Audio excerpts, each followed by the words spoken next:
और नेपोटिज्म कितना भी ऊंचा उठ जाए वो टैलेंट को कभी नहीं दबा पाएगा। कभी अच्छाई को बुराई नहीं हरा पाई है आज की डेट तक।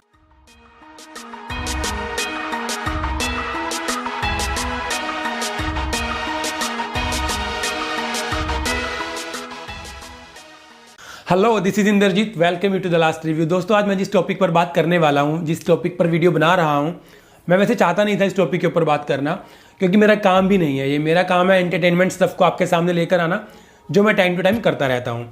बट पिछले 2 महीने से जो सुशांत सिंह राजपूत के जाने के बाद एक नेगेटिव आंधी चली है, स्पेशली न्यूज़ चैनल के ऊपर। वैसे मैं देखता नहीं हूँ, और सोशल मीडिया के ऊपर जो मुझे भी पता लगता है, तो उसके अंदर कहीं ना कहीं मैं भी आया हूँ, क्योंकि मैंने ये आलिया भट्ट का पोर्ट्रेट लगा रखा है बैकड्रॉप के अंदर। और एक KRK का फ़ैन भी, मतलब वो आएगा मेरे कमेंट सेक्शन के अंदर और मुझे सलाह देगा कि भाई आलिया भट्ट की फ़ोटो हटा दे।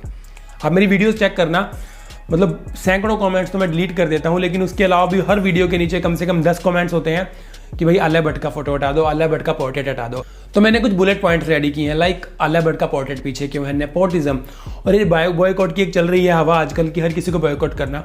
तो मुझे लगा मुझे भी अपना पॉइंट ऑफ व्यू आज बता ही देना चाहिए। कहाँ मैं हर किसी को कमेंट के अंदर डेडिकेटली लिखता रहूँगा, बोलता रहूँगा, लोगों का समझ फिर भी नहीं आएगा।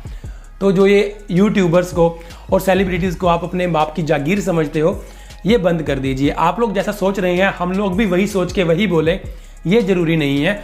और ये डेमोक्रेसी के अंदर तो बिल्कुल भी नहीं आता। मतलब अगर मैं आलिया भट्ट का पोर्ट्रेट पीछे लगा रखा है मैंने, इट डजंट मीन कि मैं नेपोटिज्म को फॉलो करता हूँ। और नेपोटिज्म का रोल मेरी नज़रों में सिर्फ इतना है कि वो आपको सिर्फ एक मौका दिला सकता है फ्री में, ईजिली थाली में परोस कर, लेकिन उसके बाद चलना ना चलना वो आपकी काबिलियत पर है। और टैलेंट कभी भी नेपोटिज्म का मोहताज नहीं था, क्योंकि इसके सैकड़ों एग्जाम्पल्स हमारे सामने हैं। अगर हम नेपोटिज्म की बात ही करें तो कपूर खानदान, जिन्होंने बॉलीवुड की एक तरह से नींव रखी थी, उनके अंदर भी ऐसे बहुत से चेहरे हैं जिनकी फिल्में भी आई, पर लोगों ने जिनको दरकिनार कर दिया, नहीं अपनाया, क्योंकि टैलेंट नहीं था उनके अंदर, तो वो लोग नहीं चल पाए। और अगर दूसरी तरफ देखें, टैलेंट की बात करें, तो आज की डेट में भी राजकुमार राव, मनोज वाजपेयी, इरफान खान भी इनमें से एक थे, और भी सैकड़ों इंडस्ट्री के आर्टिस्ट हैं जो नेपोटिज्म के अंदर नहीं आते और वो खुद के दम पर बने हैं। और नेपोटिज्म के ऊपर सुशांत सिंह राजपूत के लिए जितना आप फील करते हो, मैं भी उतना ही फील करता हूँ। जब ऑनलाइन कैंडल मार्च हुआ था पहला, मैंने भी उसके अंदर पार्टिसिपेट किया था, और मैं भी चाहता था कि इसकी निष्पक्ष जांच हो और जो भी आरोपी हो उसको सजा मिले, उसको इवन फांसी मिले। जान का बदला जान होना चाहिए ना। और अब तो केस CBI के पास चला गया है, तो मैं चिंता की बात ही नहीं है। अगर ये वाकई ही मर्डर है तो लोग पकड़े जाएंगे, लेकिन अगर ये सुसाइड है तो लोगों को एक अलग एंगल से भी सोचना चाहिए कि एक इतना सक्सेसफुल बंदा, 60-70 करोड़ प्रॉपर्टी है जिसके पास, टोटल वेल्थ है जिसकी 60-70 करोड़ रुपए, वो बंदा अगर आत्महत्या करता है तो पूरी सोसाइटी के ऊपर एक क्या इंपैक्ट पड़ता है, क्या मैसेज जाता है, क्या ये गलत नहीं जाता? मूवीज, अगर सुशांत सिंह राजपूत ने वाकई सुसाइड किया तो वो मूवी छोड़ सकता था। मतलब मेरे बैंक अकाउंट के अंदर 50,000 रुपये भी नहीं है आज की डेट के अंदर, और मेरे से भी नीचे जो लोग फुटपाथ पर लेटे हुए हैं, जिनको शाम के खाने का नहीं पता, वो लोग अच्छा सर्वाइव कर रहे हैं। तो अगर सुशांत सिंह राजपूत ने सुसाइड किया, 70 करोड़ रुपए थे उसके पास, उसके बावजूद भी, तो ये एक बहुत गलत मैसेज जाता है जो लोग सक्सेसफुल हैं उनके ऊपर भी, कि मतलब success is doesn't matter at all. तो मूवी छोड़ सकता था सुशांत सिंह राजपूत, कुछ और कर लेता, बहुत पैसा था उसके पास, किसी NGO को दे देता, कुछ भी कर सकता था। मतलब क्योंकि मेंटल इलनेस उसके ऊपर हावी थी। इस बारे में कोई नहीं बात कर रहा कि डिप्रेशन का शिकार थे वो, और कोई और ना बने, इसलिए हमें नेगेटिविटी स्प्रेड करना बंद कर देना चाहिए। तो दोस्तों, ऐसा बिल्कुल नहीं है। आप लोग जो इस टाइम कन्फ्यूजन चल रही है, ये ट्रोलिंग हो रही है सोशल मीडिया के ऊपर, इसको छोड़कर एक बार ठंडे दिमाग से बैठ के सोचो। हर किसी चीज़ को बॉयकॉट कर देना, हर किसी चीज़ को दरकिनार कर देना, मुझे तो सोशल मीडिया देखकर ये लगता है आज की डेट में कि इंडिया शायद आज की डेट में भी सोशल मीडिया को डिजर्व नहीं करता था। मतलब ये 15-20 साल बाद आना चाहिए था सोशल मीडिया इंडिया के अंदर, क्योंकि जो नेगेटिविटी इतनी ज़्यादा है ना सोशल मीडिया के ऊपर, मैं तो हैरान इस बात पे होता हूँ। कई बार सोचता हूँ मैं कि अगर ओवरसीज़ का कोई बंदा, या बहुत से लोग होंगे जो इंडिया को फॉलो करते होंगे, और वो लोग देखते होंगे कि चलो आज देखते हैं ट्विटर इंडिया पर क्या हैशटैग ट्रेंड कर रहा है। मैं भी सुबह उठकर ये देखता हूँ कि देखते हैं आज क्या बॉयकॉट कर रखा है, और लिटरली डेली कुछ ना कुछ बॉयकॉट होता है। अब आमिर खान के पीछे लग गए, अब अक्षय कुमार के पीछे लग गए। अब लास्ट टाइम आपको याद होगा कि आमिर खान को हमने बॉयकॉट किया था सबने मिलकर, मतलब सब लोगों ने बोला था जब दंगल आने वाली थी, क्योंकि आमिर खान ने एक बयान दे दिया था कि इंडिया के अंदर राइट टू स्पीच नहीं है, फ्रीडम टू स्पीच नहीं है, और सब लोगों ने जमकर बॉयकॉट किया था उनका। और नतीजा क्या हुआ था? Dangal is the highest grossing Bollywood film so far. तो एंटरटेनमेंट को मजहब, धर्म, इन सब चीज़ों से मिक्स मत करो, और उन लोगों को भी बोलने का हक है, वो लोग जो बोल रहे हैं। आपको उनको नहीं फॉलो करना, आपको उन्हें बॉयकॉट करना, तो आप उन्हें डेडिकेटेडली पर्सनल फॉलो ना करो, उन्हें अनफॉलो कर दो, उन्हें बॉयकॉट कर दो। लेकिन आपको 50 लोगों को बताना और एक नेगेटिविटी फैलाना सोशल मीडिया का, ये कहाँ का मतलब समझदारी है? तो ये कहाँ जस्टिस करता है काफ़ी चीज़ों के साथ। अब मेरी वीडियो के नीचे बहुत सारे कमेंट्स आते हैं, लोग हमें गालियाँ देते हैं, आलिया भट्ट की फोटो लगा रखी है, ये तो करण जौहर का चाटू है, इसे तो करण जौहर पैसे बेचता है। एक बंदे ने कमेंट कर रखा है गुंजन सक्सेना के ट्रेलर रिएक्शन में मेरे, आप देखना। और मैं चाहता हूँ कि वो बंदा भी है मेरी वीडियो सुने और वो भी देखे। उसने बोल रखा है कि इस बंदे को करण जौहर ने पैसे भेजे हैं और ये PR टीम का मेंबर होगा उनकी। तो हाँ भाई, मेरे 500 व्यूज़ के लिए करण जौहर ने मेरे घर 15 लाख रुपए भेजे थे और उसने कहा था कि तूने मुझे 500 व्यूज़ देने। हैव सम सेंस ब्रो, थोड़ा सोचो। थोड़ा मतलब यही है आजकल, इसी तरह के लोग हैं ये जो बॉयकॉट चला रहे हैं, इसी तरह के लोग हैं जो अपने फायदे के लिए सेलिब्रिटीज़ को गालियाँ दे रहे हैं। अभी कल ही सोनाक्षी सिन्हा की वीडियो आई है कि उनको लोग गालियाँ दे रहे हैं। उसने भी एक बड़ी अच्छी बात बोली कि डेमोक्रेसी का मतलब होता है right to speech, not right to abuse. तो इस चीज़ को ध्यान में रखें। और साइबर सेल आजकल सक्रिय हो चुका है और जितने भी ट्रोलर्स हैं ये सारे एक एक कर पकड़े जाएंगे। सो बी केयरफुल गाइस। और जब आप लोग हमें गालियाँ देते हो कमेंट्स के अंदर, इसका मतलब ये नहीं है कि हम आपको गालियाँ नहीं दे सकते, हमें भी गालियाँ देने आती हैं। लेकिन वो क्या है ना कि हमारी फैमिली ने भी हमारा चैनल सब्सक्राइब किया होता है, वो लोग भी हमारी वीडियोस देखते हैं। और वो लोग जब आप लोगों के कमेंट देखते हैं तो वो इतनी गंदी गालियाँ पढ़ते हैं। वो लोग पूछते हैं कि इनके माँ बाप ने यही सिखाया है। तो मैं उन्हें कुछ इस तरह समझाता हूँ कि माँ बाप की परवरिश पे मत जाइए, उनकी परवरिश ठीक है, बट ये बेचारा ब्रेन वॉश्ड है, ये बेचारा ट्रोलर है, इसे भी नहीं पता क्या करना है, इसकी समझ नहीं है। इसने 4 न्यूज़ चैनल देखे और जो न्यूज़ चैनल में दिखाया वो इसने बोल दिया। इसको ऊपर से फरमान आया कि भाई आज ये हैशटैग ट्रेंड करवाना है, बायकॉट हैशटैग ट्रेंड करवाना है इसको लेकर, और ये कर देते हैं। इनको पता ही नहीं कि मकसद क्या है और क्यों करवाना है। अगर बात करूं कि आश्रम वेब सीरीज़ बॉयकॉट जो चल रहा है, मेरे भी वीडियो के ऊपर कमेंट आया कि इसका नाम मदरसा क्यों नहीं है, कभी किसी मुस्लिम पर क्यों नहीं बनती, कभी किसी पादरी पर क्यों नहीं बनती। तो मैं हरियाणा से हूँ, हम सबको पता है कि हरियाणा का भी एक बाबा पकड़ा गया था 2 साल पहले, वो हिंदू ही था या सिख फैमिली से था। मैं खुद सिख फैमिली से हूँ, सिख हिंदू ही थे, हिंदुओं से ही निकले हैं हम लोग। तो अगर ऐसा काम किया है, सच्चाई बोलने में, दिखाने में क्या हर्ज है, अपनाने में क्या हर्ज है। और रही बात अगर आपको किसी पादरी की सच्चाई पता लगी है, लाइक अभी साउथ इंडिया में कोई केस हुआ था, तो आप उसकी स्क्रिप्ट बना के किसी डायरेक्टर को सजेस्ट कर दो या आप खुद वीडियो बना दो। आजकल तो वैसे भी हिंदुइज्म की बड़ी हवा चल रही है, 100 करोड़ कमा जाएगी आपकी फिल्म।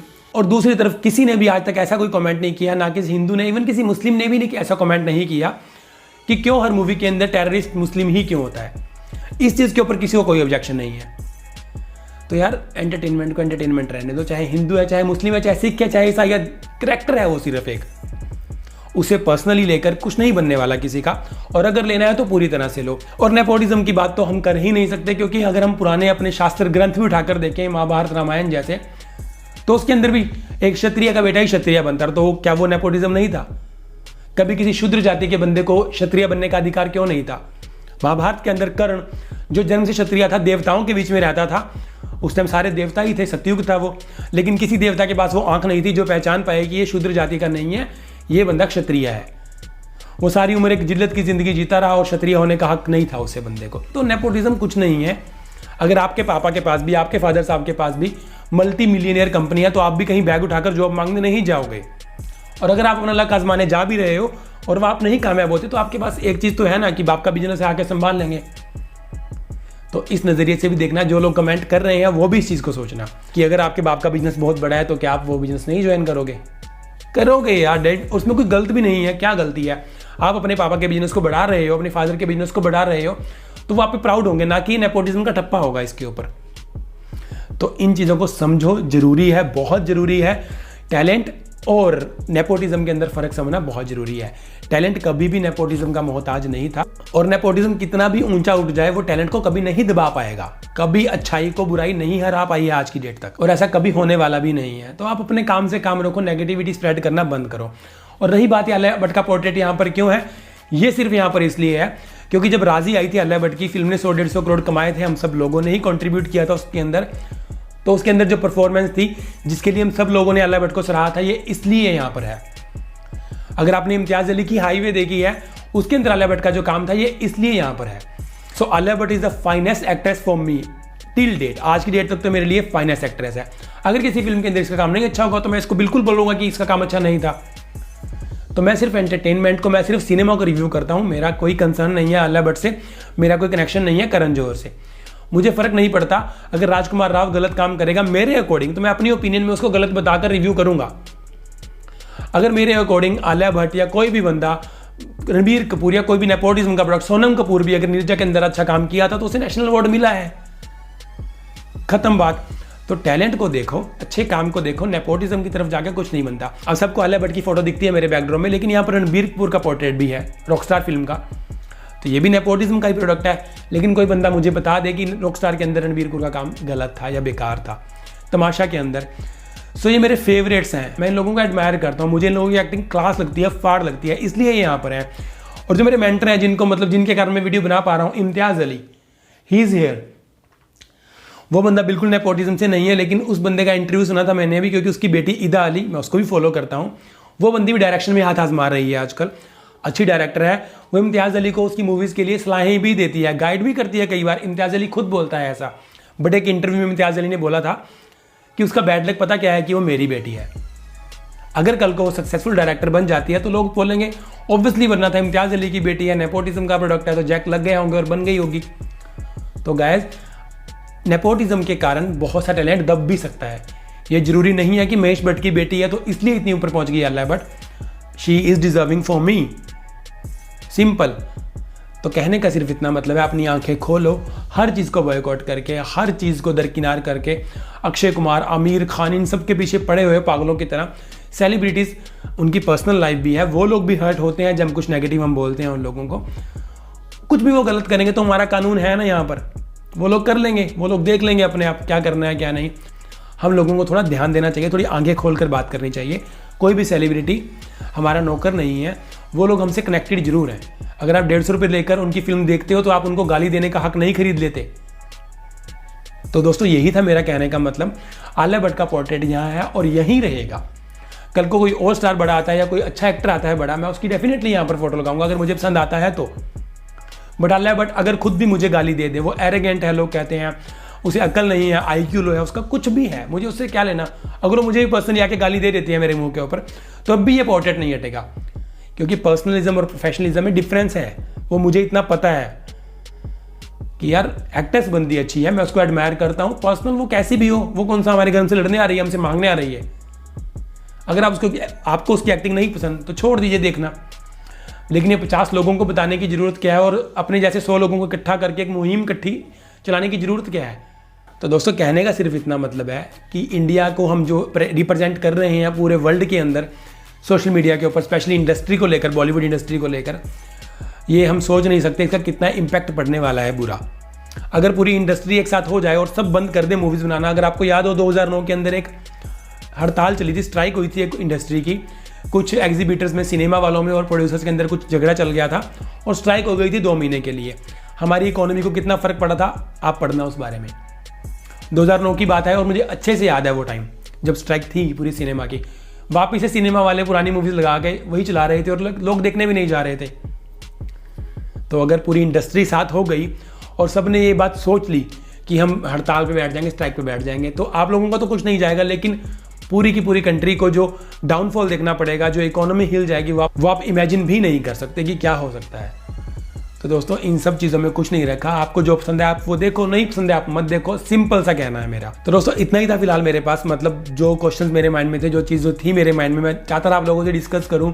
और अगर मेरी बातें 10 बंदों को भी समझ आ जाएं, then I will feel blessed, I will feel very proud, happy. तो 10 लोग सिर्फ, मुझे नहीं चाहिए हज़ारों लाखों लोग। 10 लोग समझ गए तो मेरा काम बिल्कुल डन है। तो इतनी सी बात है। मैं एंटरटेनमेंट को रिव्यू करता रहूँगा आगे। फिर एंटरटेनमेंट वो आलिया भट्ट हो, वो रणबीर कपूर हो, राजकुमार राव हो, मनोज वाजपेयी हो, मुझे कुछ फ़र्क नहीं पड़ता, मैं इन्हें रिव्यू करता रहूँगा। और मुझे पता है कि इस वीडियो के बाद भी गालियाँ ही देंगे लोग, तो आपका काम है, मेरा जो काम है मैं वो करूँगा। आप अपने काम नहीं छोड़ोगे, मैं अपना नहीं छोड़ूंगा। सो गाइस, फिलहाल इतना ही था। मिलते हैं जल्दी ही अगली किसी वीडियो में। दोस्तों, अगर आपको वीडियो पसंद आई हो, मैं बिल्कुल नहीं बोलूँगा कि आप मेरा चैनल सब्सक्राइब कीजिए इस वीडियो के बाद। मैं सिर्फ ये बोलूँगा कि आप ये वीडियो शेयर कीजिए, क्योंकि हमारे जैसे लोग भी बहुत हैं जिनका साथ होना जरूरी। तो फिलहाल मेरा इतना ही कहना था दोस्तों। मिलते हैं अगली वीडियो में जल्दी। Till then, bye bye, thank you for watching, take care.